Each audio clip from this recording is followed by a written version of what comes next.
Hi, Facebook. Okay. I've gotten a lot of questions lately, and I think it's time that we just, I don't know, explain what just happened. So, yes, I left my career. I left my career of 18 years, and I had never really set out for that career. I went to school. Hey, Em. I went to school to be a high school guidance counselor because mine saved my life after my grandpa died, and I basically failed out of my junior year of high school. And I wanted to be her because I just want to help people. Hey, April. I just wanted to help people succeed in life. That was my whole goal in life, is I just want to help people succeed. And I have a soft spot for teenagers, and I looked at my life and thought my dream job is working at a high school, helping kids get to college and fulfill their life goal. Like, that was my 100%, that was the end of the day, that's all I ever wanted to be. So, hi Matt. I went to school, and while I was in school I worked retail. I worked a couple different places, but I ended up at a small surf shop, or I guess in the surf shop world, it's huge. And I started working there. I started doing visual merchandising, and then before I knew it, I was buying, and it just became, you know, just I work really hard and I learned whatever I'm doing, so I put my everything into it like I do everything else, and I, you know, became a buyer. Well, I graduated college, and high school guidance counselors were pretty much extinct at that point with California budget cuts. There weren't many left. There weren't many jobs, and it would have meant taking a pretty substantial pay cut to start in my career in psychology. With that said, I was also 22 years old, and I didn't think I had any business telling anybody what they should do with their lives, let alone telling parents what they should do with their kids' lives. So I felt like I really needed some more life experience. So I just stayed the course. You know, I was a buyer already. It's a dream job. So I went from buying at the surf shop to when 2008 hit, and our industry was so, hi Aubrey, so badly affected by what happened in our economy.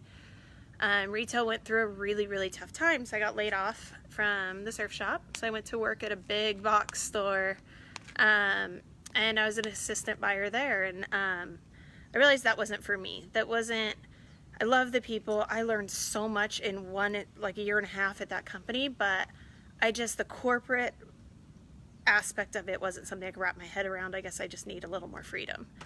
So I left there and went, started searching, jobs to stop buying clothes and start making clothes. So again, I didn't go to school for any of this, but I ended up getting a job with Quicksilver as a fashion merchandiser. Hey, Johnny.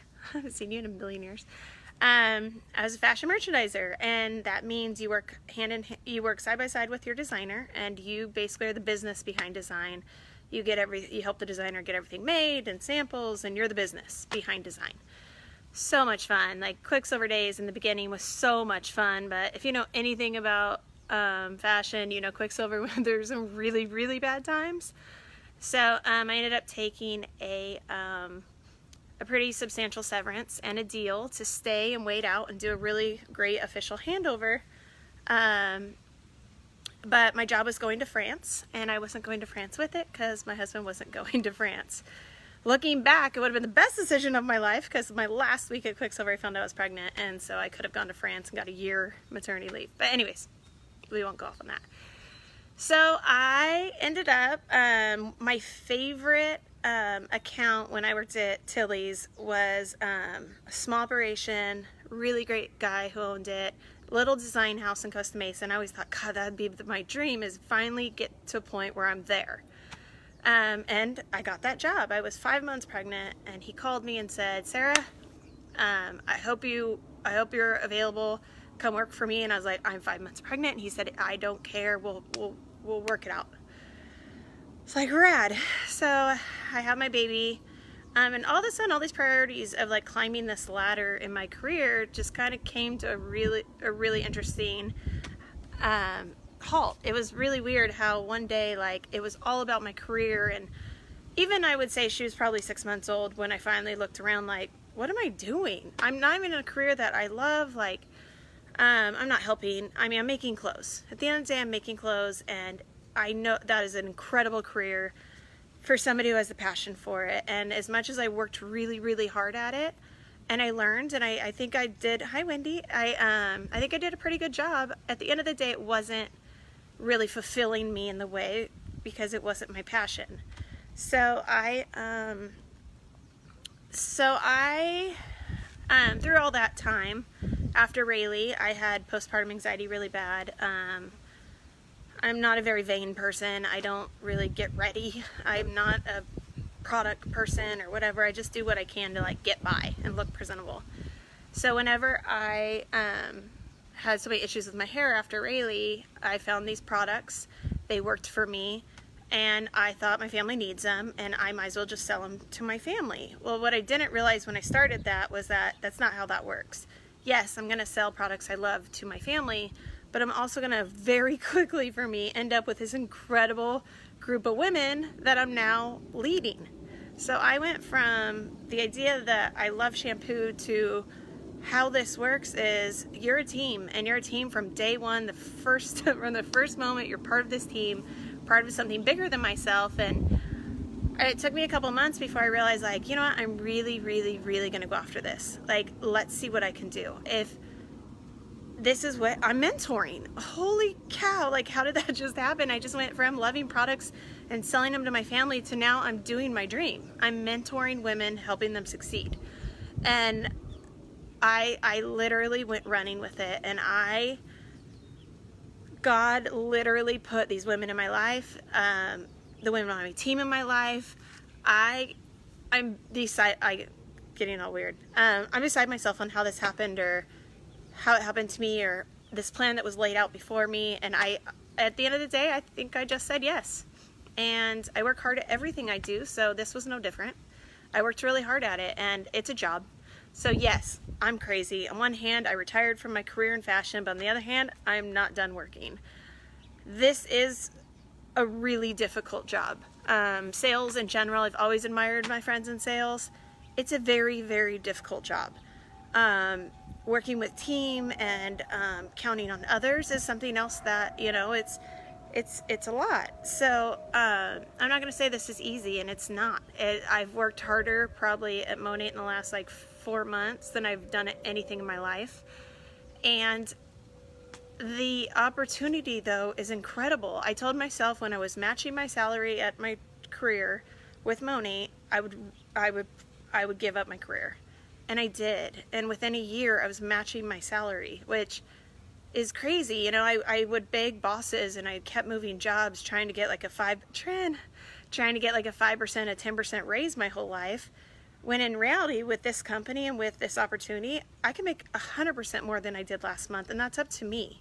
And I have no sales manager. I'm not accountable to anybody. Thanks, Amanda. I am my own boss, and you get what you put into this business, and it's a business. It's not, I looked at direct sales like everyone looks at direct sales. And, oh, this is some weird pyramid that blah, blah, blah, blah, blah. Hi, Kendra. But at the end of the day, direct sales is sales. And if you think back in history, it's the oldest profession on the planet was traveling salesmen.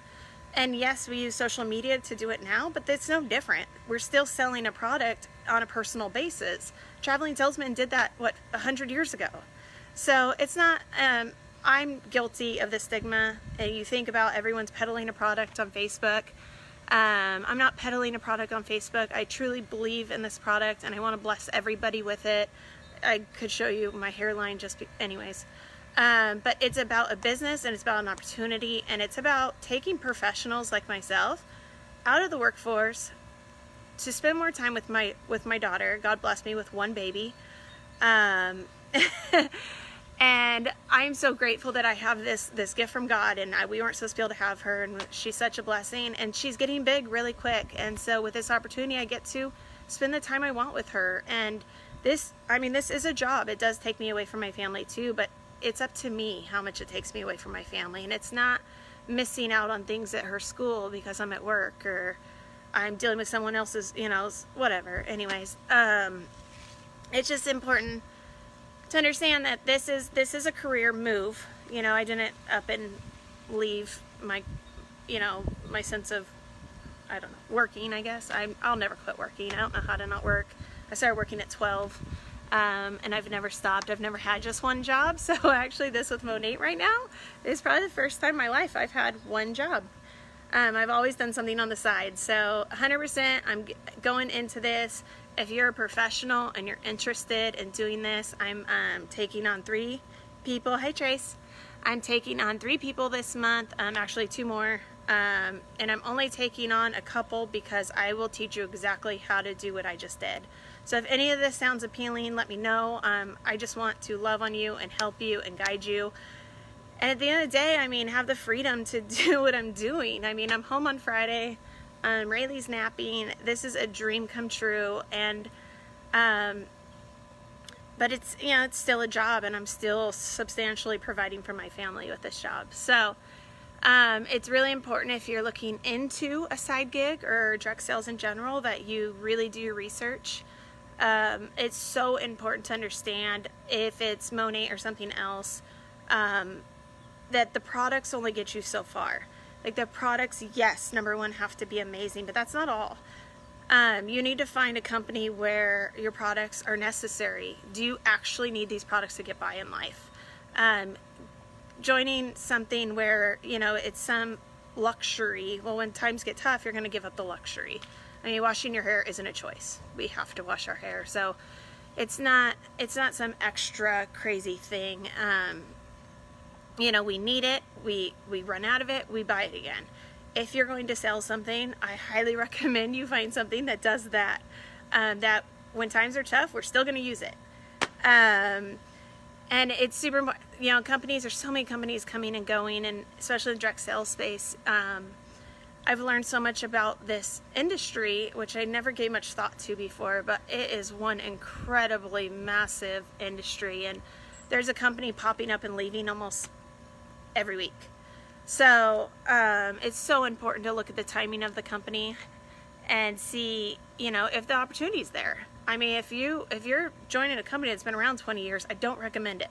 You're not going to get the car.